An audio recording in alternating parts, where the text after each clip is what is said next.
Hello, everybody. Wow. Now we're streaming.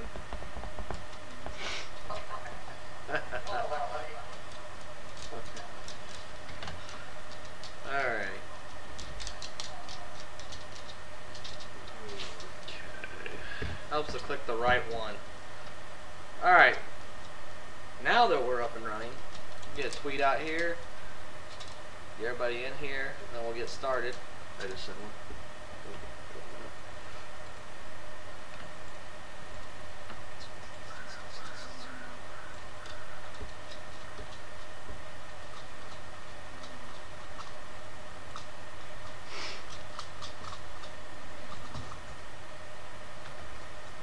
So we gain about 5 people here.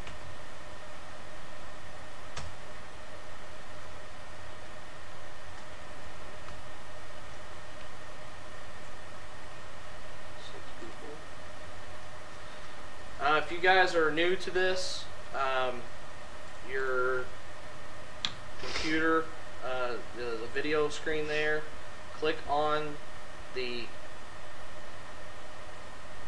here for live chat right above the viewer count.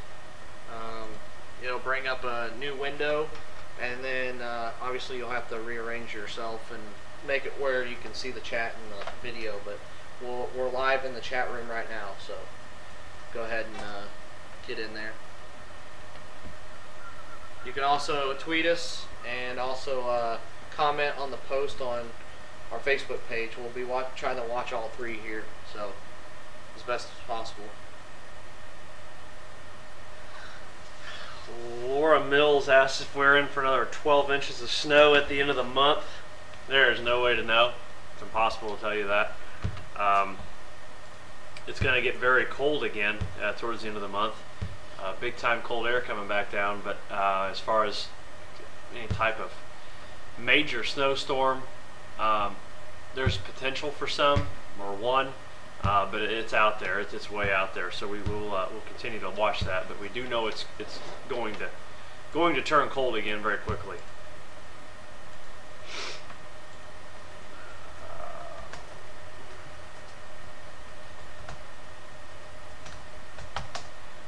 If anyone's not signed up for our subscription or curious about what it is and what we're doing, now's your time to ask questions and figure out what we're doing and what we're charging and why we're charging and all that stuff. So if you have questions about that, please shoot them over.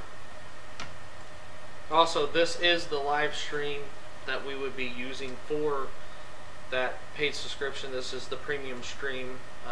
We feel like we need to open it up for everybody to be able to watch this, subscriber or not, so that way we can at least get this back up and so people can see the quality, the audio, and everything else. Obviously the mobile will be a little bit different setup. We have a different microphone and a little bit different camera setup. We'll have multiple camera streams and so on and so forth, but we'll get into that if anybody wants to ask any questions about that.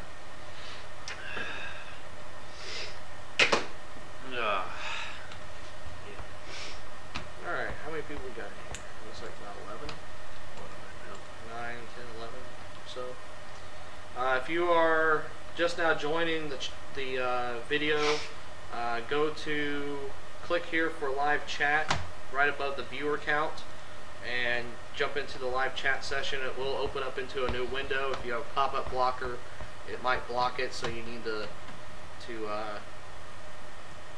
allow that to happen. And we're in that live chat room, so you can talk to us live.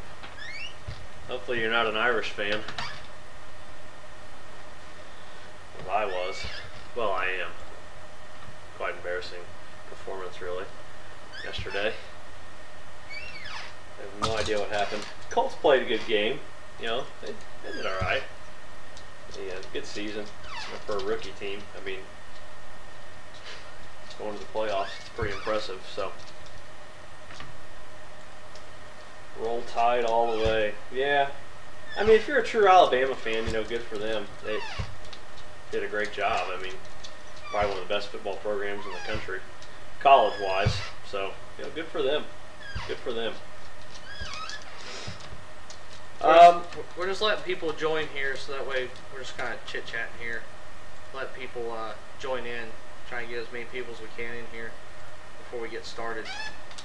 We found that we get started right away and things get missed and we get the same questions later on. So it's better to just go ahead and do it right now and let people get in here. Wait a little bit extra time. So don't leave. We're not just talking about sports. We're just kind of chit-chatting. So come on over. Looks like we got about 16 people now in the chat room. So it looks like we're gaining quite a few viewers now. Put out another tweet. Did you? Okay. I was gonna say, make sure you say like it's for everybody. Oh yeah, I can do that.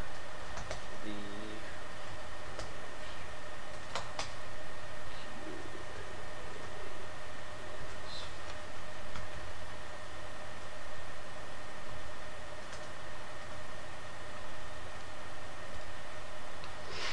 alrighty. All right. Well, I think 16 or so people. That's a pretty good start. So What's up, Moss? The Moss is here. got a couple questions. So Why does it seem to get colder as this? Mandy, I'll answer your question first. There's going to be some strong storms perhaps Thursday night.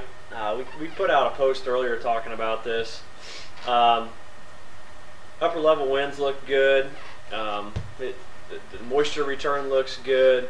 But this is for extreme southwest Indiana, southeastern Missouri, northeastern Arkansas, western Kentucky, and Tennessee, where they could potentially see a round of damaging thunderstorms. I don't think the severe threat will make it to Indianapolis due to moisture supply and timing. However, I think areas to our southwest will be looking at a severe weather threat. So, we'll see how it pans out. The way it looks right now is there's definitely a good chance that some severe weather or some strong thunderstorms, if you will, Thursday night. European for this weekend has backed off a little bit. It's now doing what it's flip-flop. The American models are doing what the European was doing. Blah blah blah. Bottom line is now, it looks like the rain has been pushed back from Saturday now into Sunday. So we'll touch more on that here in just a little bit. Matt's wife Tracy is asking, why does it seem to get colder as the sun rises? Tracy, that's due to cold air is dense and it settles to the surface. And when the sun rises, it heats up the surface, but the shallow, cool air at the surface begins to rise right around sunrise, and the coldest air that's down on the ground begins to come up, and right around anywhere between 7 and 8 a.m. That's where we get our coldest temperature. Usually that's our lowest temperature of the day. So it's just when that sun rises, it kind of brings that colder air up off the surface, right around 6 feet. So you walk right into it. This is a good question. That's usually when our low temperature of the day is reached.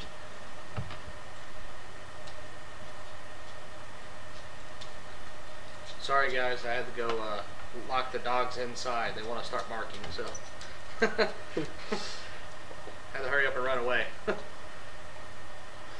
right.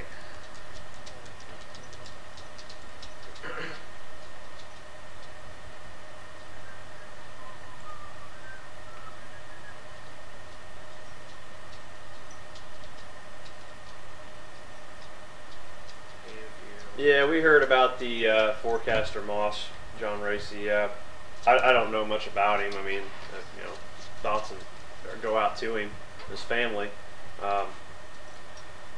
Fight a losing battle of cancer, but unfortunately, that's too bad. I don't know much about him, but I did hear about that. So. A good site to view the European forecast models. You can go to rallywx.com.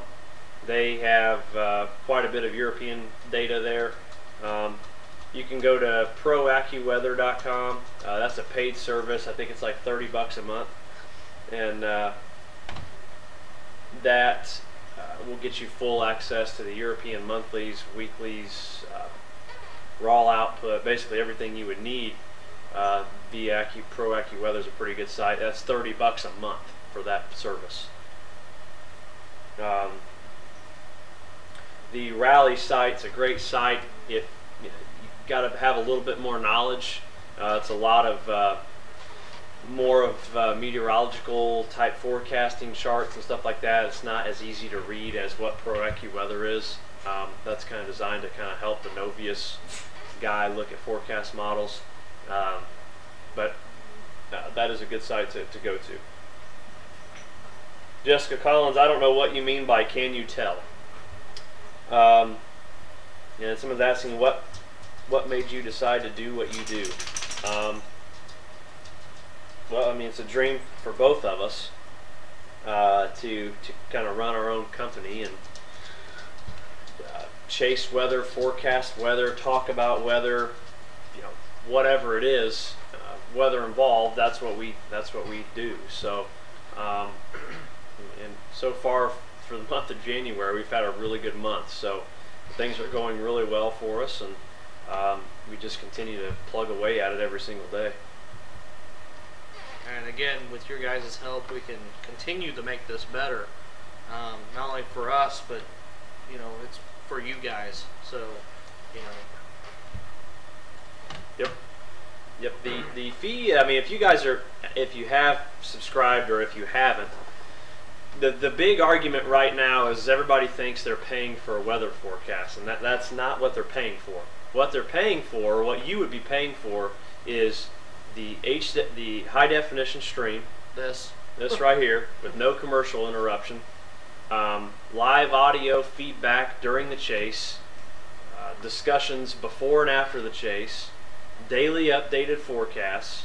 We'll have an app coming soon in the next few months. There's a lot that comes with that. The in-depth forecast is just a bonus. We're still posting data to the page. We're still posting current conditions, and every now and then we'll throw in a severe weather forecast or whatever.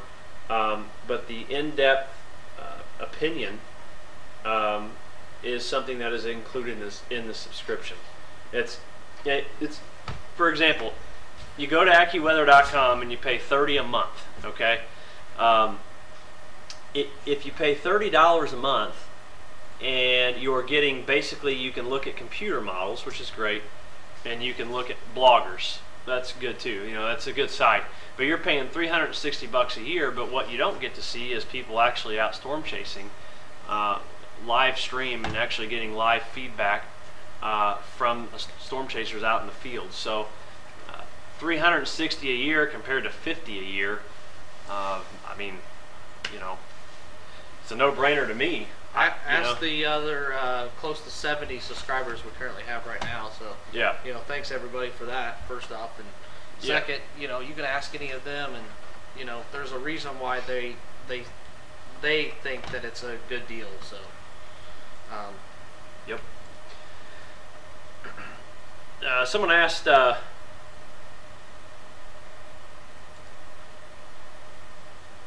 Someone asked how much snow do you think we'll get in the next couple of weeks? None. We're not going to get any snow this week. I don't really see any accumulating snow systems next week. I see another blast of Arctic air coming down. We're going to talk about that in a little bit. But I don't see any major accumulating snowstorms in the next 10 days, quite honestly. I don't see a chance at really any accumulating snow at all. So, yeah, it's going to get cold, but there still are some discrepancies and disagreement on the cold, when it gets here, how long it's going to stay. So, we'll have to continue to monitor that. But as far as snow in the next couple weeks, don't bet on it.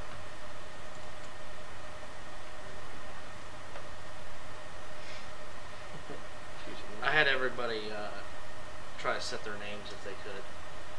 Oh, okay. So that way we instead of being anon, the automatic thing, so that way we kind of have a name. Who they are. So.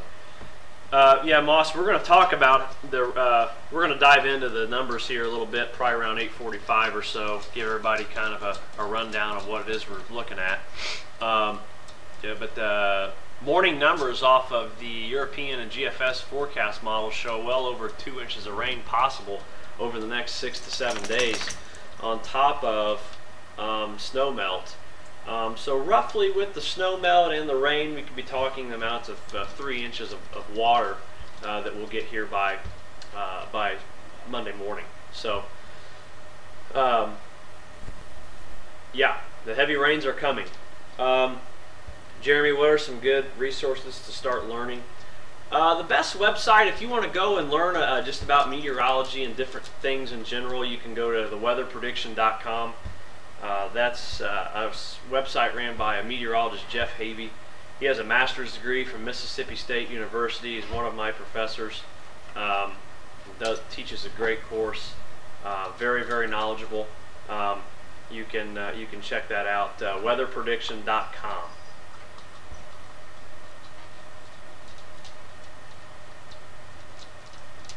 MetEd, yep. You can go to MetEd, but I believe you have to have a. Some of the courses are free. Some of the courses are free, but I like it for a lot of the courses I have to have a school login. So MetEd, you can get some of the stuff for free. A lot of it you're not going to be able to get for free.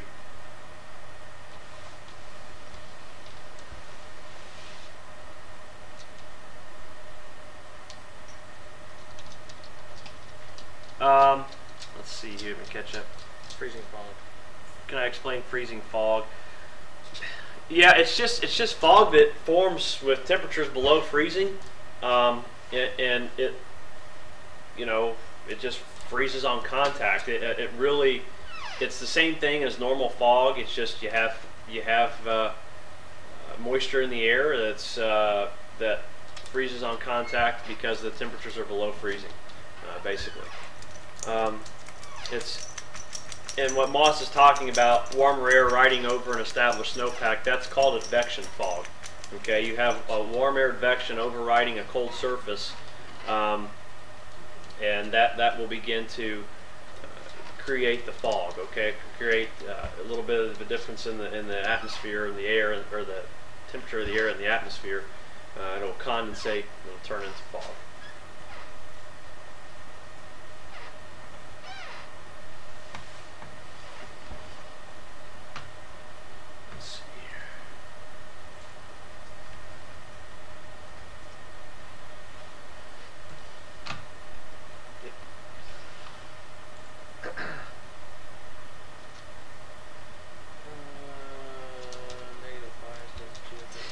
GFS is, a lot of the long-range GFS forecast model is based off of statistical climatology. It's based off of what's happened in the past beyond a certain point.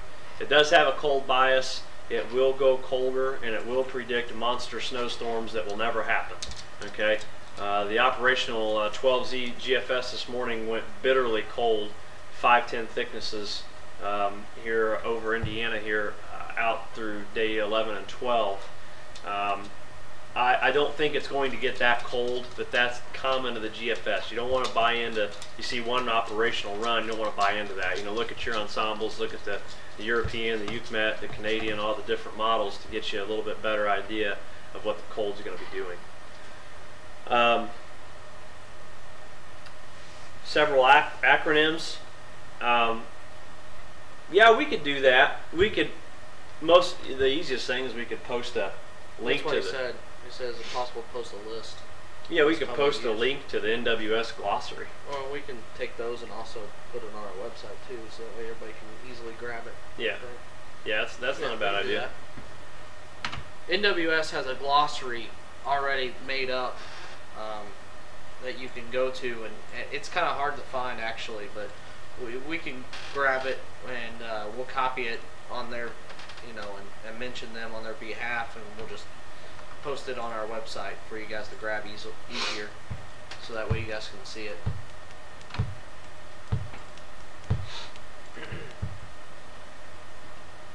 By the way, is anybody new here? Can you let us know? I mean, is this the first time you're viewing this live stream? And because you might have some. I mean, we gained 3,000 new followers in in a week's worth of time, and we haven't done one of these since then. So, okay, so yeah, we got a couple of new followers. Okay, well, basically, hello, welcome to BamChase.net. I'm Brian, that's Michael, and Amanda is my wife, and she's actually at work right now. So, I brought that up because I wanted to let you know that first off, this is our premium stream. Like we said a little earlier, that we have the subscription-based stuff. This is the actual live stream system that we use, so you see the quality of it, and the audio and everything else. Also, this is the BAM Lab. If you ever see us mention anything about the BAM Lab, you can check out the pictures on our Facebook page, and this is where, you know, most of the forecasting and stuff happens. So we have all the equipment and everything that we need right here, and the rest of it's in the truck. This is where the madness happens. Things get weird here at night. Okay? And they get real weird. Especially when you're forecasting a snowstorm. And it's actually weird right now. To tell the truth. When you're forecasting a snowstorm all night long and you're running on coffee and Red Bull, it gets kind of wild. We have 3 dogs running around here. So if you see us look off and start laughing, it's because we have 3 dogs. We're not sure what they're doing. My 2 over there are going crazy, and the other one's passed out right there. So, anyways, new subscriber Bill from Carmel. Bill, thanks for subscribing and following along with us. Here's the deal: we have a lot of people. We call it, first of all, we call it how we see it. Okay, when it comes to whatever it is, the weather, whatever it is, we call it how we see it. I was at the gym I work out at tonight, and I had a guy come up to me. His name's Clay, real nice guy, and he says, "Why is it that you were predicting the blizzard to be in southeastern Indiana, but everybody was predicting it to be in northwestern Indiana, everybody as in the TV stations, throughout the week?" And here's the deal, guys. When it comes to forecasting these things, when you're watching local media, I have nothing bad to say about local media, but here's the deal. Okay, it's hard. There's a lot of data that isn't analyzed by a lot of people. Okay, there are some people that do look at all the data. Okay, but there is a lot of data that is not looked at, analyzed, and considered. A lot of people are, well, if the GFS doesn't say it, I'm not doing it. The GFS is the American model, or the NAM, whatever, okay? Here's the deal. We look at all that data all day, every day, and we apply, not only do we apply the data, but we apply common sense, okay? In order to be a good forecaster, you have to be able to use common sense on what you're looking at, and say, oh, hey, I've seen this before, or hey, I don't think this is going to happen. You have to use your gut. A good forecaster goes out on a limb and uses his gut and says, hey, we're going to see blizzard warnings for southeastern Indiana. Okay, but here's the thing: blizzard warnings. There is a lot of argument on the blizzard. Okay, whether it met blizzard criteria, whether it didn't. Whatever. The bottom line is it was windy, it was hard to see, and there was a lot of snow in a short period of time. Okay, there are several areas throughout southern Indiana that do not have ASOS or reporting stations, so we don't know if they saw blizzard conditions or not. I can tell you, we were out chasing it, and it was difficult to get around. I mean, it really was. It was difficult to get around. I was freaking out, and I drive in a lot of conditions, and I was ready to pull over somewhere, and it was bad. Yeah. So, whatever. I mean, the bottom line is looking at all the different data and putting together a forecast where you're using some experience for yourself and not just relying solely on the computer models really does help out. It really can get you ahead of the game a little bit.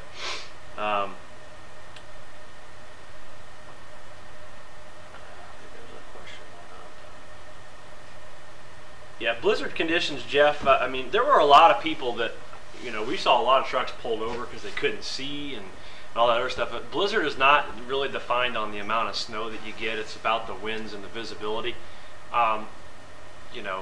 There's blizzard warnings that are issued all the time in the northern plains or up in Alaska where they barely see any snow, but it's so windy and the visibility is so low that they have to issue a blizzard warning. Okay, a blizzard warning does not mean 1978 blizzard, 20 inches of snow. That's not what that means. It means wind and visibility. So.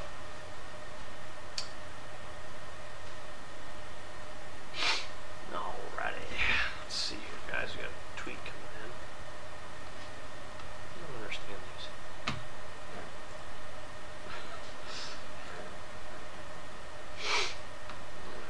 Wow. Super cat.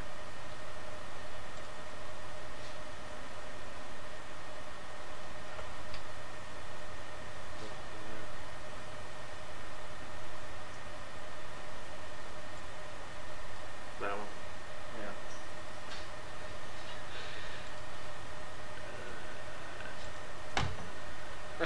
Let's see here. So much. I just had a question over here on the website. Janelle, I don't know if you're talking about storms for Thursday night. We put out a post earlier on the possibility of some severe weather for southeastern Missouri, northeastern Arkansas, western Kentucky, Tennessee area. I looked at the morning data pretty closely this morning, and I believe the NWS out of Paducah actually put out a forecast discussion about the potential of some severe weather down there. I don't think it's going to make it to Indy. However, I do think that there is a chance of some strong to severe thunderstorms down there Thursday into Thursday evening. Here's a link to that forecast if you want to check it out, kind of just what we're thinking on our thoughts today. This is all based off of the morning NAM. The NAM's kind of been the outlier this week. It's finally just started to come around. And as it came around, the European did a flip-flop on us, which that's fine, whatever. But, I think the GFS and the NAM have a pretty good handle, I think, on this setup coming into Thursday. So, nonetheless, possibly some severe weather. Southeastern Missouri, southern Illinois, northeastern Arkansas, western Kentucky, and western Tennessee Thursday, okay?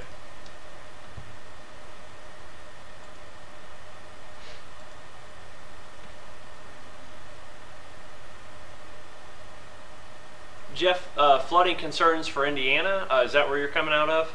Are you out of Indiana?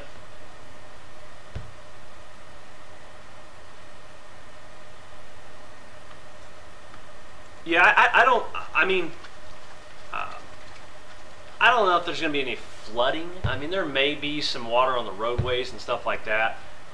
We've got a potential to see roughly a 7-day total right now is looking right at around 2.5 inches for both systems coming in. So there is the potential that possibly with the snow melt and with the rain coming in that we could see some flooding in some areas. I don't think it's going to be anything major though. Okay.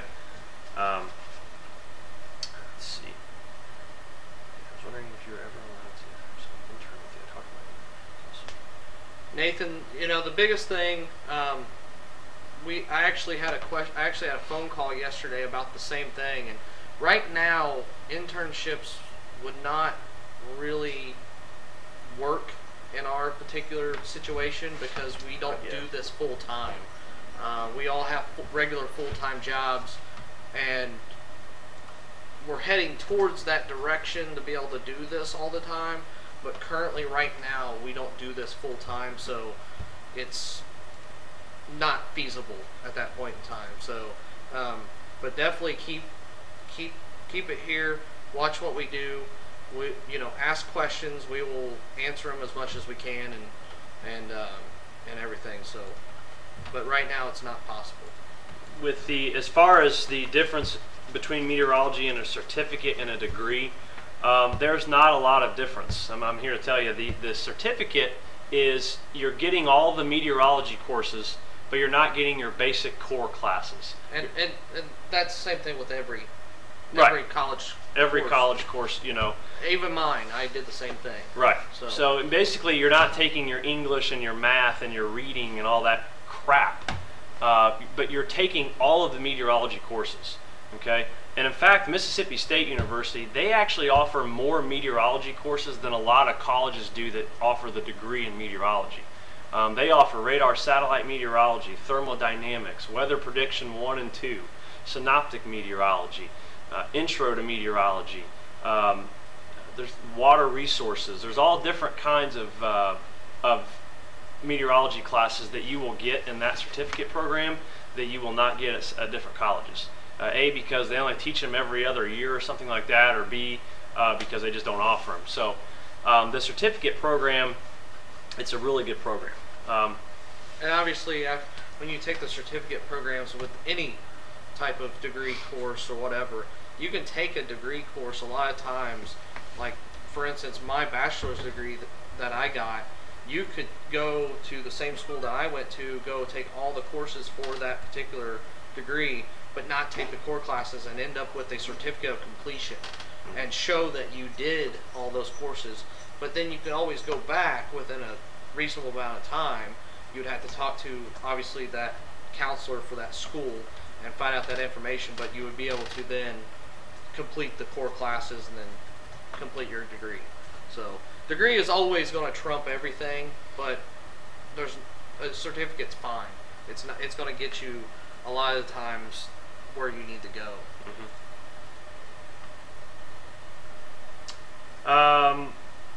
Yeah, there's a lot of calculus, especially in synoptic meteorology. It's you got your hyposymmetric equations and all your different your quasi geostrophic theories and all. There's all kinds of math.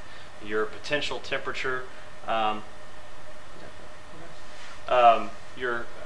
There's all different types of calculations and stuff in synoptic meteorology that it takes hours upon hours to do it. I mean, it takes, if you have a 10-question assignment, it's probably going to take you 5-6 hours to do it. I mean, you have to be able to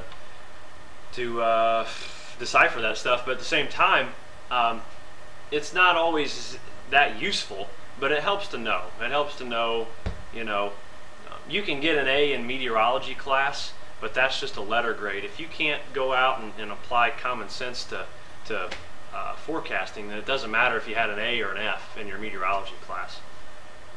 Yeah, see, John says 14 years of forecasting hasn't used any of those equations. That's the truth. You never will use them, but you do have to know them. So that's a lot of times that's what turns people away. Like Moss was saying, it just takes a lot of studying and hard work to. I mean, I've many nights over here till 2-3 in the morning doing math all night long, trying to, all three of us trying to figure it out and make sure we got it right. So. And I've been out of college, out of high school for 10 years, and out of college for 6. So it took a while for it to even come back to me at all. Yeah. And I was there going, I remember this, but gosh, I don't want to do this again. Let's see here. It's like I graduated once. I don't want to graduate again. Unfortunately, spring tornado, I don't know if we even got down to basic algebra. I think it was a lot more. It's been a lot more than that so far. I'm taking a radar and satellite meteorology class right now, and it's all calculus. The whole thing, really. It's we're talking about different satellites that orbit the Earth, when they orbit the Earth, what resolution they scan at, wavelengths for radiation, and different temperatures of the objects that are reflecting off of. Ooh. So, what's that? Radio. Yeah, yeah. So we're it really is a lot of math. I mean, it is. So. Michael's going to become a ham radio operator like I am, because he's going to be able to answer all the questions. Let's see. Hey, let's talk about the rain coming in, guys. There's a lot of people talking about heavy rain coming in this weekend. There's a reason for that. Okay, and one of the things that we can look at when we're identifying or trying to identify heavy rain in the forecast is we look at 500 millibar heights. Okay, and anytime we have a large height fall over an area, there typically is going to bring a lot of rain with it. Okay, we look at this morning's European model. Heights are up to 580 Thursday morning. By the time we get into oh, nice. By the time we get into Tuesday, we're dropping down to around a 560, 559 in the heights category. Okay, so anytime you move large height falls over an area, it's going to bring a lot of rain, heavy rains, especially farther south you go.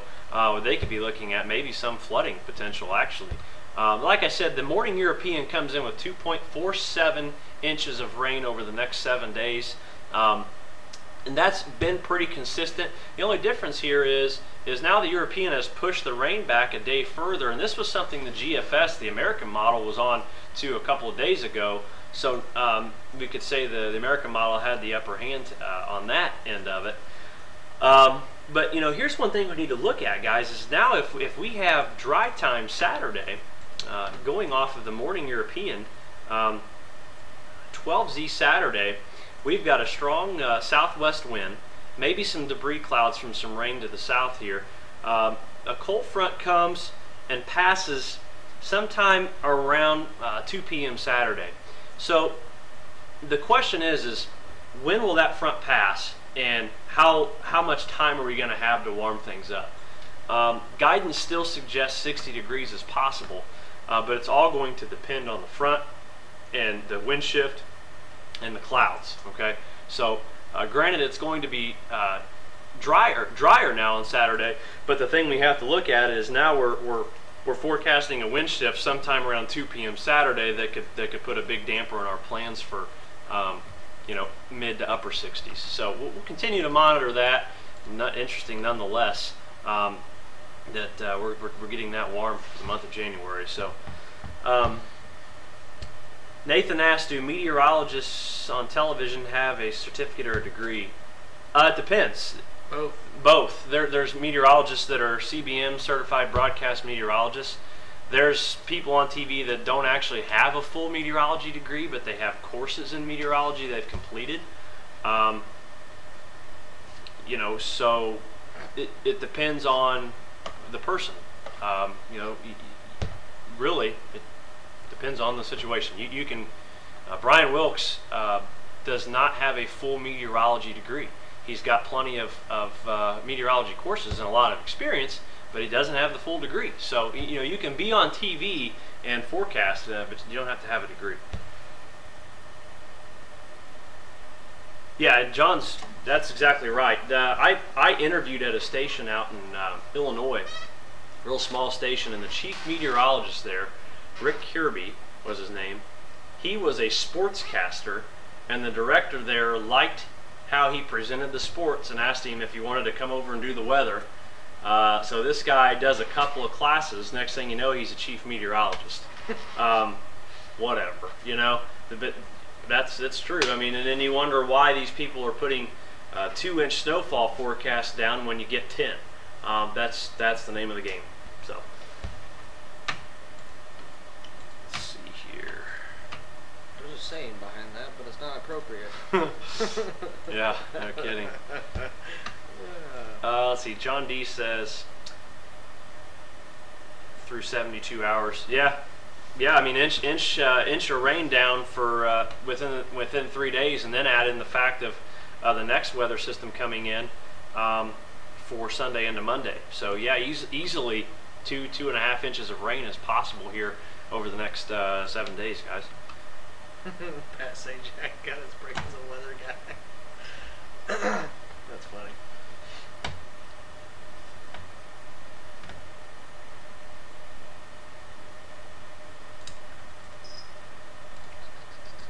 Let's see here. Can we get the models up on the screen? On that screen? We're gonna give us a couple minutes, guys. Yes, yeah, David Letterman was a meteorologist at one point in time. I remember hearing about that. we are going to pull up the computer models here, guys, so we can just kind of show you what we're looking at coming into the weekend. A lot of people are asking too about the cold air coming in behind the system, and I'll explain my personal opinion on that, about what's going to happen with cold air if it stays. Dang it. If it stays, if it goes, all that other stuff. So, those up. Yeah, we'll pull up the line graphs here. 1 second, guys. Let me get situated.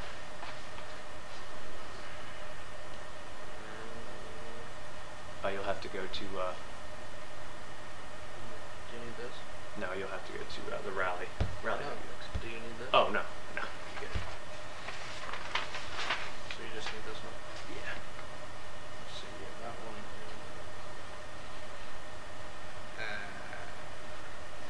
one. Nathan, it depends on what you want to do, bud. If you the differences at Mississippi State for the operational and the broadcast is not that different. There's a couple of different forecasting classes.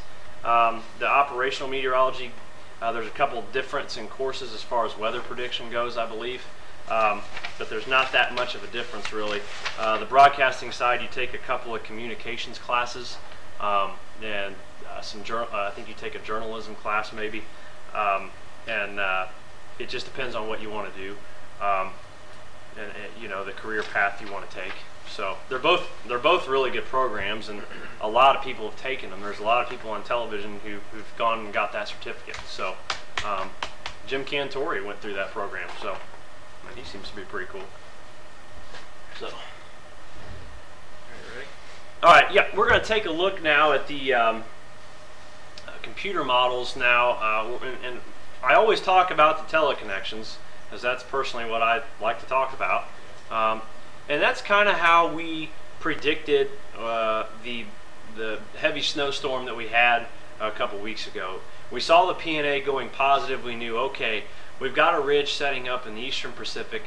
We've got a ridge retreating out of the southeastern portion of the U.S. It's going to open up the Arctic air coming into the central portion of the country.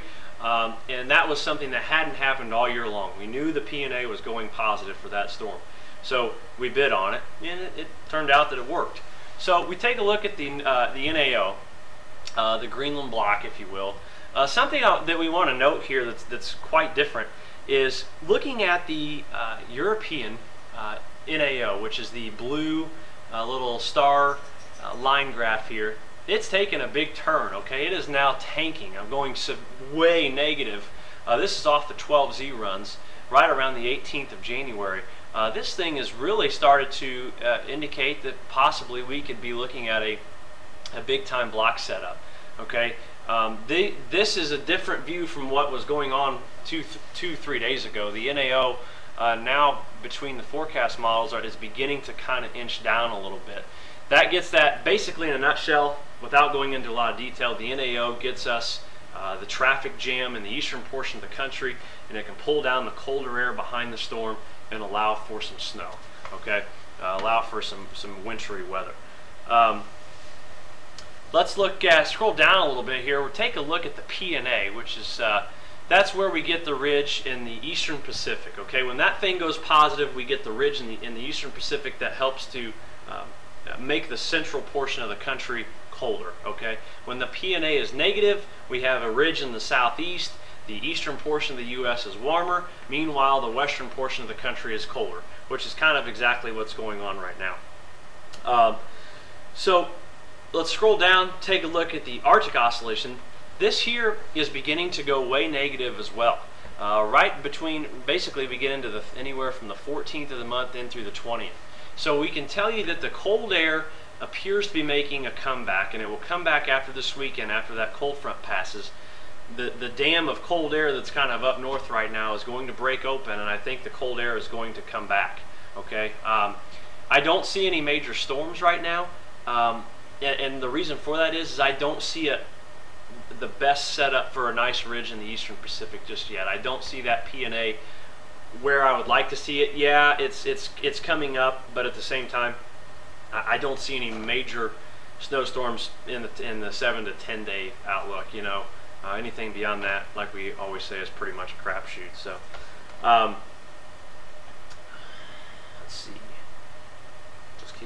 Okay, let's get into, we're going to take a look now at the morning. I want to show you the GFS from the morning, go back, from the morning runs here, 12Z GFS images.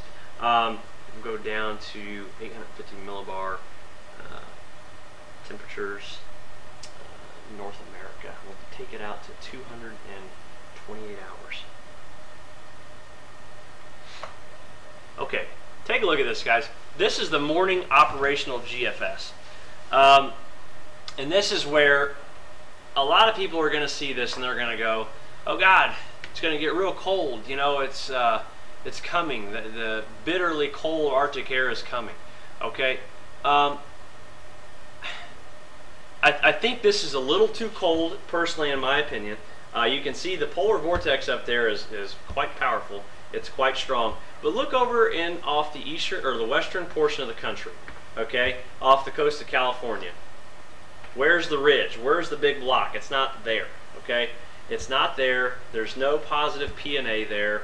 There's nothing that's helping aid that cold air coming down, okay? So I think the GFS, the operational runs of the GFS this morning were a little bit out to lunch with as far as how cold it's going to get. And I'll show you why. We're going to take it to the European model, the morning 12Z ensembles from the European model. Scroll down. Right there. And we're going to look at 240 hours, 850 millibars, North America. Second one down, 12Z runs. Second one down. And we're going to take a look at what the European ensembles are saying. And it's a pretty different story. Up. Yeah, that's temperature anomalies. Up. Oh, one more. Right there. North America. Okay, here's the morning ensembles. Okay, notice the difference here. Okay, I'm going to tell you why. Because the Europeans indicating a ridge off the western coast of the country. Okay, so, but it's still not as cold. Okay, it's not as wildly cold as the GFS is, but the European can be made to be a little bit more believable because of that ridge out in the eastern Pacific. But at the same time, we look down here to the southeastern portion of the country, and there's a ridge there too. So that doesn't fully support the big cold air plunge coming down into the country. We're still battling a southwest wind down there out to 10 days. So, you know, the cold air is coming. It's going to get colder. Is it going to be bitterly cold Arctic air with big time winter storms? I don't think so right now. Okay, and that's my theory behind it. I don't think the modeling is fully picked up yet on what kind of blocking is going to set up. Until that ridge retreats in the southeastern portion of the country, then I'll be a little bit more in tune to buying that solution. But we'll see. We'll continue to watch that in the days to come. So the winter's not over yet, but you know, as far as snow chances go, like I said, I don't see any big snowstorms in the next 7 to 10, 14 days. Let's get back to a couple questions here. What do you guys hope to be in the next couple of years? Let's see, Nathan.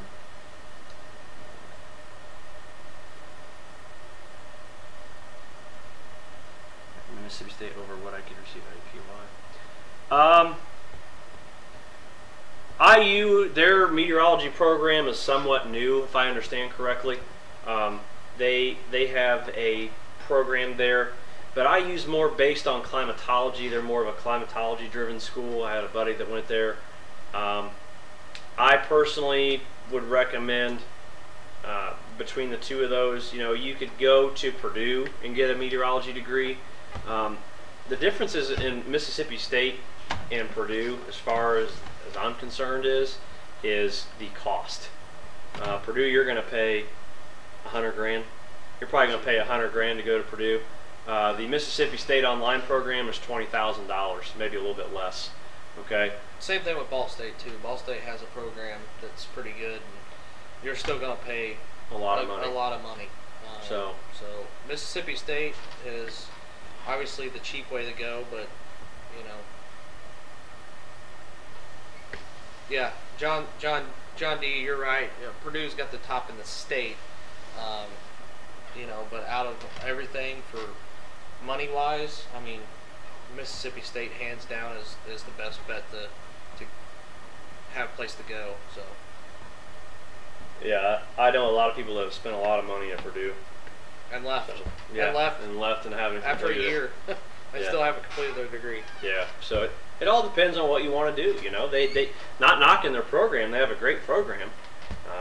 You know, and but there's a lot of really good professors online at Mississippi State. There's Jeff Havey, there's Greg Nordstrom, there was Charles Wax. He retired. There's a lot of really knowledgeable guys. David Keeney, state climatologist down there. So, you know. John BD31, I told you to stand by until we got done talking about that. We, I mean, we really have no idea where we're going to end up being in the next few years, but what our plans are is to be providing you guys all the time, you know, the weather of, you know, more of what we're doing now and more giving you everything that you guys need and want. I mean, that's what we're here to do. And we didn't start this just because we wanted to start this. I mean, there's a lot of money, time, effort into this. This is just not a fly-by-night company. We're here, and I mean, I just went tonight and bought our data connection for our truck and everything. I got parts on order, ready to go. So you know, we're ready. Yep. We're getting ready for the rest of it, but we're ready. We've been ready, and we're here to stay. So We're working with a couple of businesses right now who are interested in more of a consulting type situation that need more nowcast information than they do long range weather prediction. So we're working with them. You know, we've got a lot of good things going on. We've got a lot of we've had a lot of good response to the subscribing deal. my laptop disconnected. We've had a lot of you know, good replies in the consulting end of it. Businesses wanting different type of information, and you know, that all just comes from being consistent in what we're doing, trying to give the most accurate forecast possible, and trying to give it to you as real as possible. It's no crap, you know. If you know, people, if you're not good and you continually are not good, people don't want to listen to you. So it's you know, we have to make sure we maintain the quality in what we're doing. And that's why a lot of people are like, how do you reply to all those people on Facebook and all this stuff? Well, it's just part of what we do.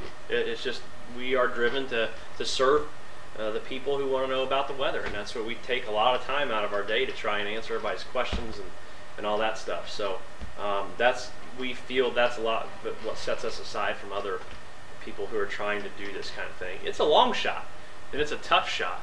It's a lot of hours. There's no set plan in place for anybody to start doing this. We just made it up. This is new. We just made it up. I mean, you might be able to say, well, there was a TV show about storm chasers. There might be this, there might be that, but there's not a set plan on paper, online. I mean, you do research about making storm chasing a living. It doesn't exist. It doesn't exist. So that's why we had to come up with the other portions of it, and that's why we went with the subscription-based thing. And we feel that, you know, what we have as a product to give you guys is worth the money that we're asking for, which is, we think it's a very, very small amount. And you know, we want to give you guys the best product and the best you know, the best product and the best analysis of what we're seeing and what's coming up. So yep.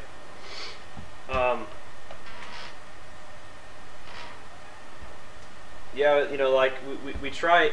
What we try to do is offer the full spectrum. You know, it's forecast it, teach it, try and predict it, chase it, report it. I mean, we try and do the whole thing. We don't just chase storms. We don't just look at models. You know, we don't just answer questions. We, you know, that's our. If someone asks us why should we pay you $50 a year, that's our answer to them. yeah, You know, it's $50 a year. I understand that some people can't afford it. That's fine. Doesn't mean that you still can't follow what we do and learn about the weather, you know? Yep. I mean, we're still on Facebook and Twitter. Still ask questions. We still answer them. But Let's see if we got any new questions coming in.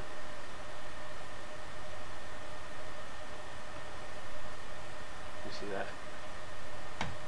yeah, I saw that this morning. Let's see here. Let's take a look, guys. I want to see what our official high today was. We forecasted 42 for our high today. Let's see where we ended up officially. I like to kind of verify my work. Did you get that one? No, not yet. We hit 43 today in Indy, so hey, cool. 43 at Indy and 44 here at the BAM lab. Yep. So, and that's great. So, I have a question over here. Hang on. Let me catch up here, guys.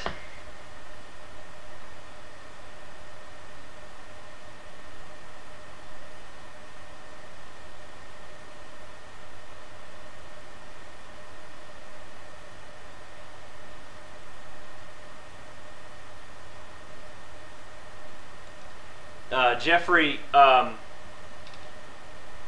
you were wondering if there's any big snowstorms coming. I don't see any. It is going to get cold again, but I do not see any more snowstorms as of right now. Okay, nice warm up coming this week. It's already started today with a high of 43.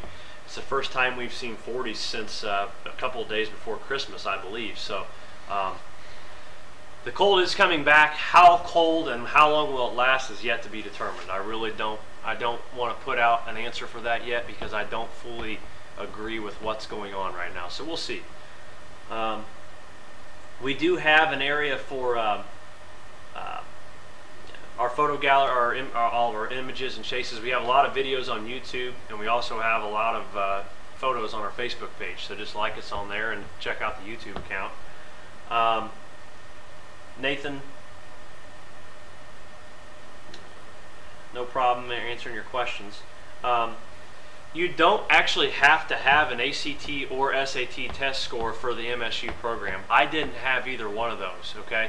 What they do is they put you on a probationary period.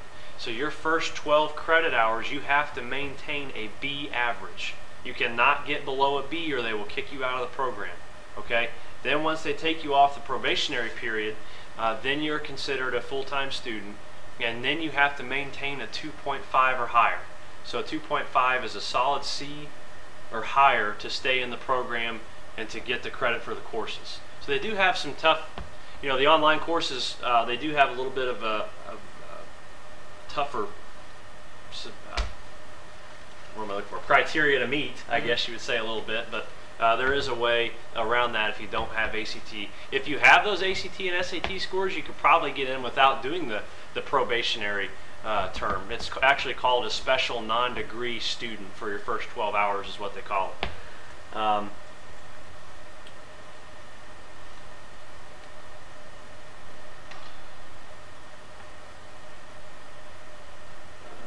is your schedule for the live webcast and where there is no severe weather?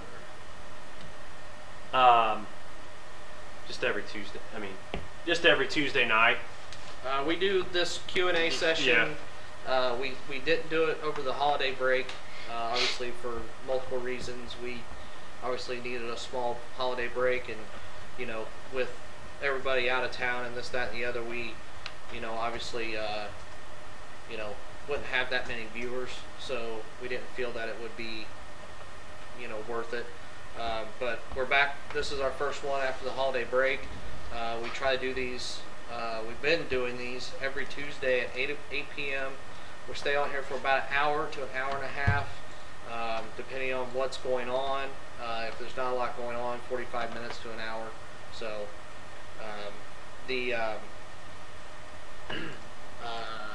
good point, Michael Moss. We do have different subscription plans. If you have not subscribed to the website yet, it's not just $50 for just the year. You can also sign up for a 3-month. You can also sign up for a half-year plan. $15 for the 3-month, $30 for the 6-month, and if you want to save $10 instead of buying either one of those throughout the whole year, you can pay the $50, save yourself $10 right off the top. So, Anon 3061, I thanked you on there. I don't know who you are, but thanks for subscribing, and thanks for following us on Twitter. We answered slightly a little bit on there on Anon 3225 about the photo galleries. We post all of our pictures, or most of our pictures, on Facebook. Been trying to organize those out the last week or so. I've been trying to organize albums out so that way they're a little bit easier to pick through, because a lot of our stuff just got posted to the wall, and it just got conglomerated into one big album. So trying to cipher that out and get that all out there. Also, our YouTube video, our YouTube site, we are trying to get all of our videos uploaded to that. Also been adding multiple videos to that we've been finding that we've kind of lost, actually. So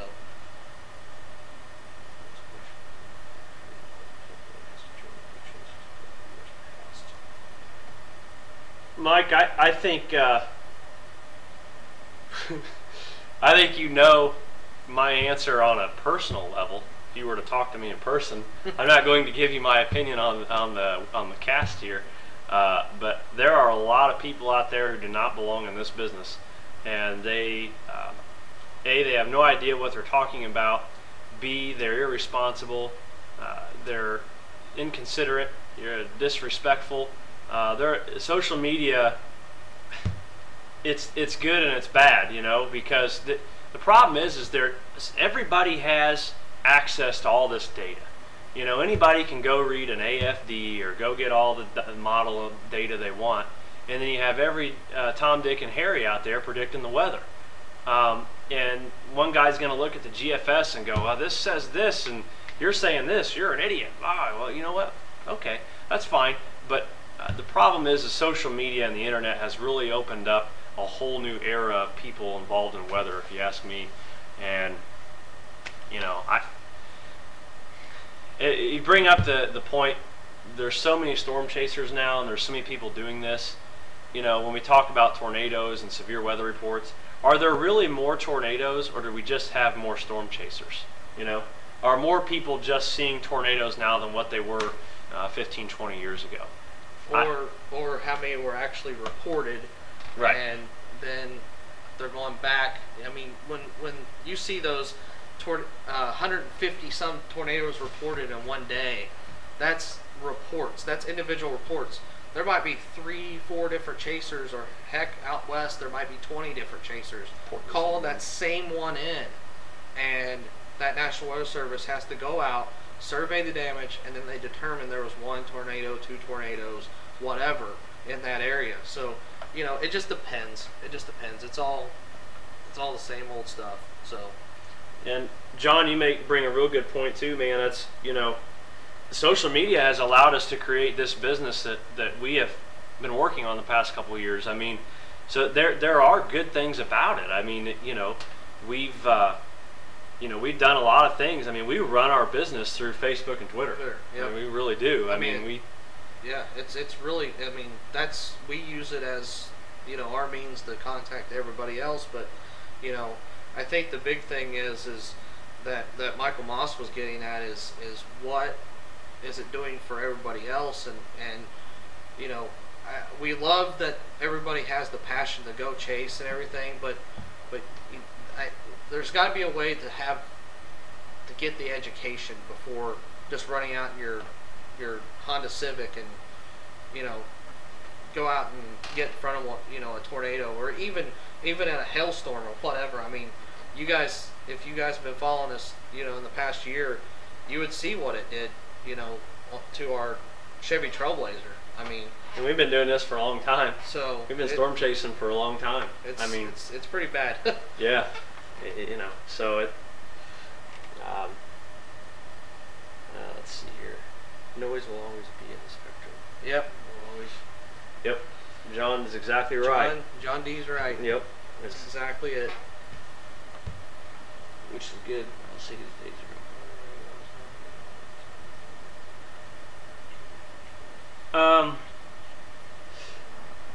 which is good. We are more prepared for tornadoes, or should be. Here's my theory on the tornadoes, sirens. Weather radio is by far the best way to receive weather warnings. There's no better way. Where the gray area comes in is the tornado sirens, okay? I was at Fox 59 one evening during a severe weather outbreak. He was chasing and streaming. There was a big area of thunderstorms that had moved through the metro area. A big hail producer moved through. And it had dropped a couple of tornado warnings, but never confirmed a tornado. But I was taking phone calls, helping out off to the side, and I got a phone call from the athletic director at Avon, and he said, "Hey, listen, the tornado sirens are going off. Do I need to evacuate and make everyone take shelter?" And the storm was literally like 10 minutes east of him. I mean, he literally should have almost seen sunny skies, and the tornado sirens are going off.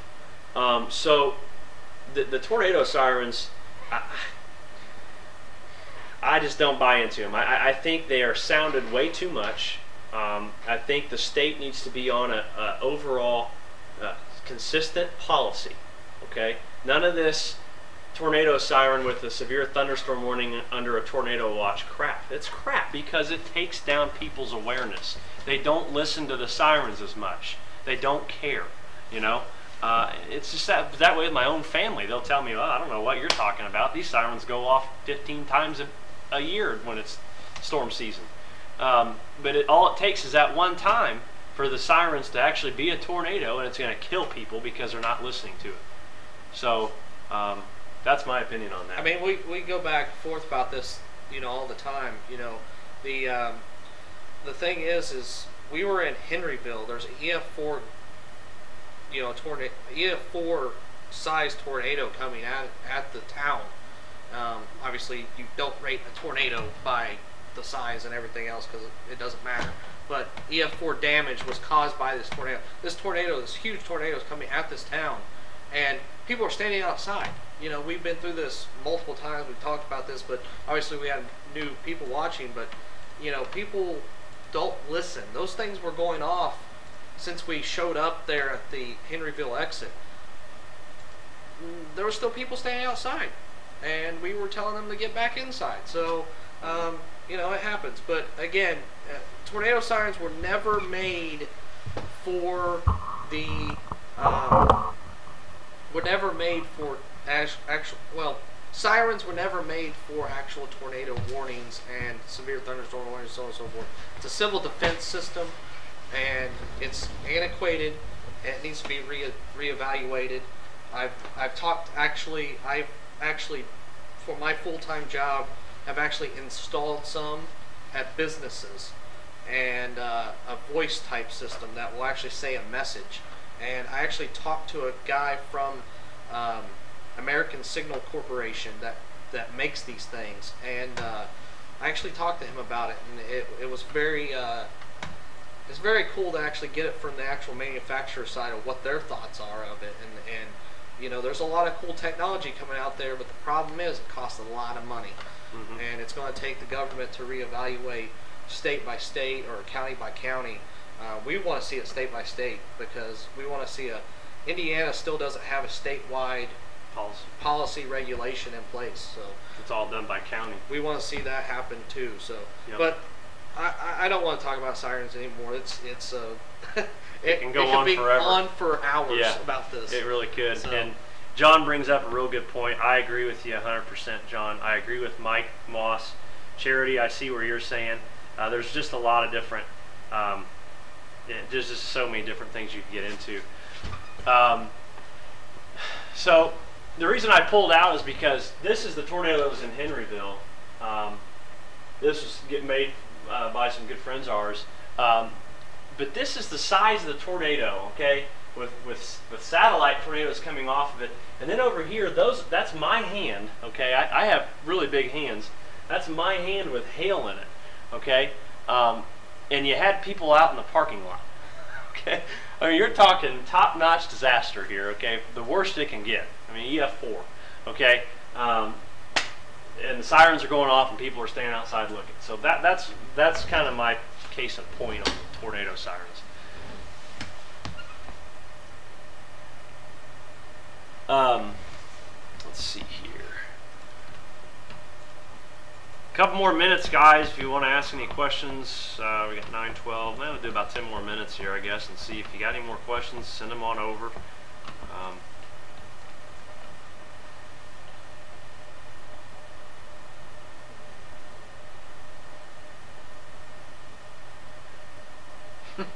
Yep. Yeah, that's exactly what was going on in Henryville, John. That's Yep. exactly what you're saying is what they were doing. I mean, Charity. Every week we have a new pickup. Yep, we have a new pickup. And pictures. We constantly are taking pictures and everything else of what we're seeing. So we try to give you guys the best thing. So, Jay, what we do? I obviously am a ham radio operator. You do see my call sign back there. That is the call sign on the truck. Also, currently right now we don't have any ham radio equipment in the truck. Obviously it costs money, so for a good radio, I had an APRS radio at one time. I had the Yaesu VX8R, and it burned up. The transmitter locked in and burned up the whole unit, so it doesn't even turn on. But anyways, what I'm looking at is for prior to chase season is to get a radio put in there. So we will have that ability to jump in there. But we have 3 different cell phone providers for our air cards, multiple internet connections, and everything else. Obviously, we all know that that's not fully reliable, but we do have all those connections, and we have NWS chat for direct connection to the National Weather Service, and so on and so forth. So.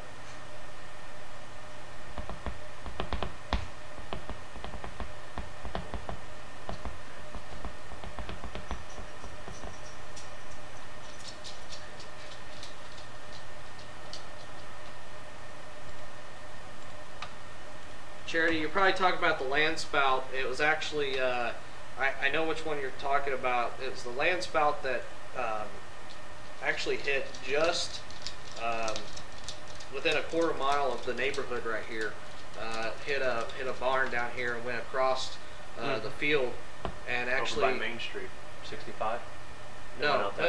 Land spout just from a couple years ago. Oh, okay. It hit out here off of out here past the Honey Creek Road, where we actually get a lot of our some of our video that we had on the pictures and stuff. Yeah, Tracy Road, Honey Creek, and it hit a barn and did a little bit of damage, and then it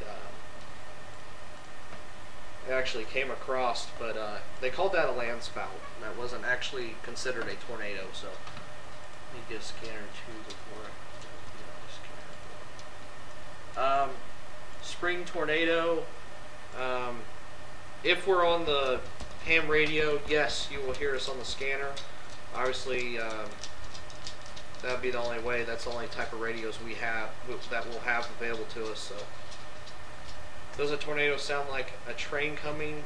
No, we did not think that it sounded like a train at all. We actually thought it sounded like more like a your heating and air in your house. It wasn't. It was weird. It wasn't more like a loud roar. It was I don't know. It was weird. It was really weird. So you have to experience. Really, you just have to kind of be there. Spring tornado. Also, you want frequencies. RadioReference.com. RadioReference.com is a website to go to. RadioReference.com. You can also listen to live. Scanners already set up on there for free. They have an app for your phone, but do not drive down the road with scanner radio running on your phone because it's illegal unless you have a ham radio license or some type of other FCC license in the state of Indiana. So a lot of people don't know that, but do not do that.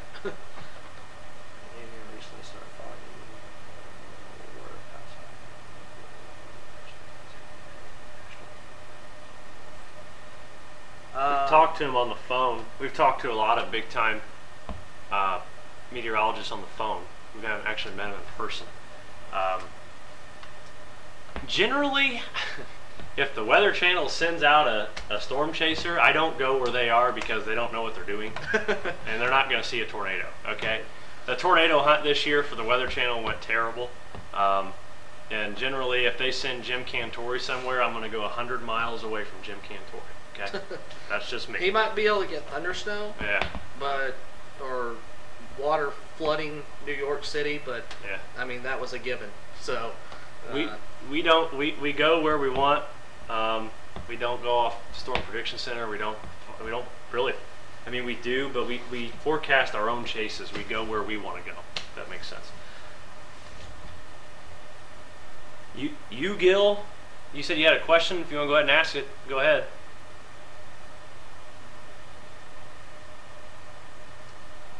We're gonna wrap it up here, guys. it's getting cold in here. My phone I'm is. gonna have to turn the heat on. So what's the deal with Texas on the spotter? I wanted to know if there was an update on the current stage and with a service called Kenwood. I love seeing those as well. Those are great. What's the deal with Texas? What are you talking about with Texas? Can you elaborate a little bit more? Yeah, I mean, I'm not gonna know what he's talking about. I mean, with Texas, we're basically anything to do with Indiana, but I mean, if you just want to know.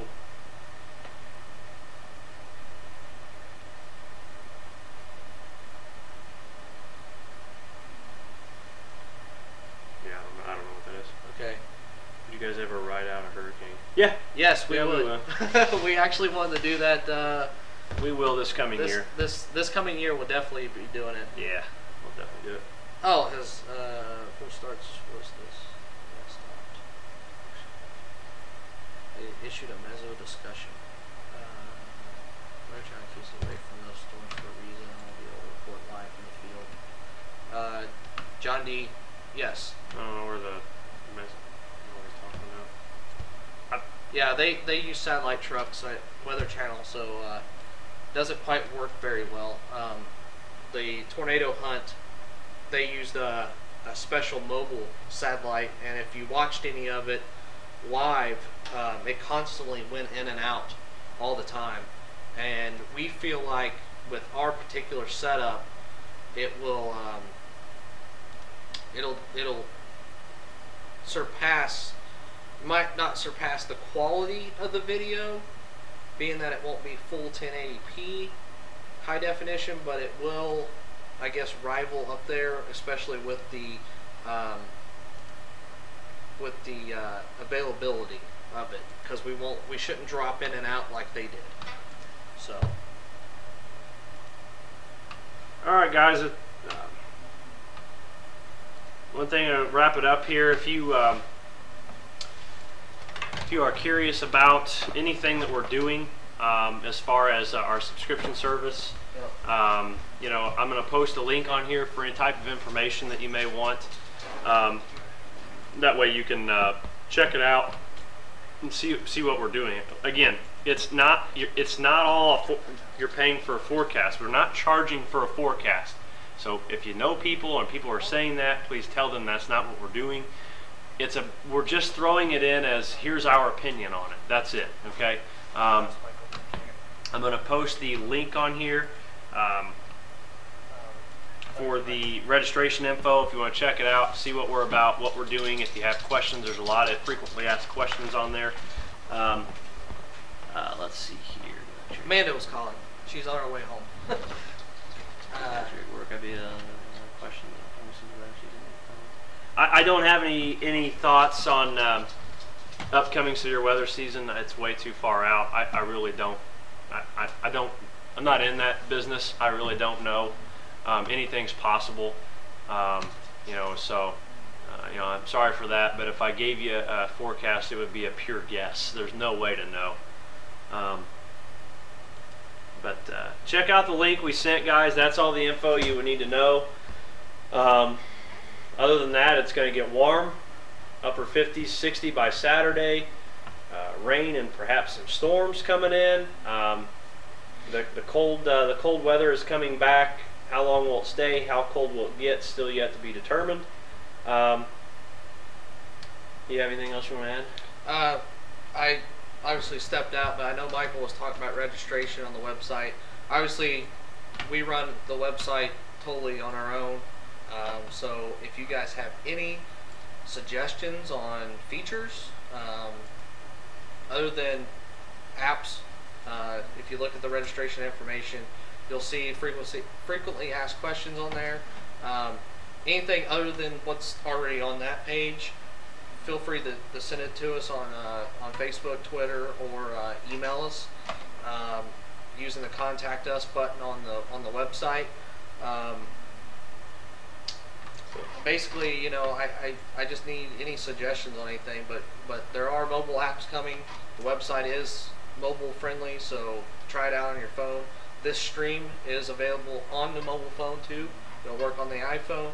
It'll work on Android below 4.0 right now. Currently there's a little glitch right now with the JW player. It will not play through the Chrome web browser on the Android 4.0 devices. So if you have the original browser for the Android device like I currently have on my Droid Razr, it does work, but on my Nexus it does not. So, check us out. We'll be back here next week at 8 o'clock again, barring that something doesn't change and there's not a storm or something else going on. So if we end up chasing this weekend or anything like that, then be sure to tune in, check us out, keep up to date on our Facebook, Twitter, and our website, and we'll talk to you later.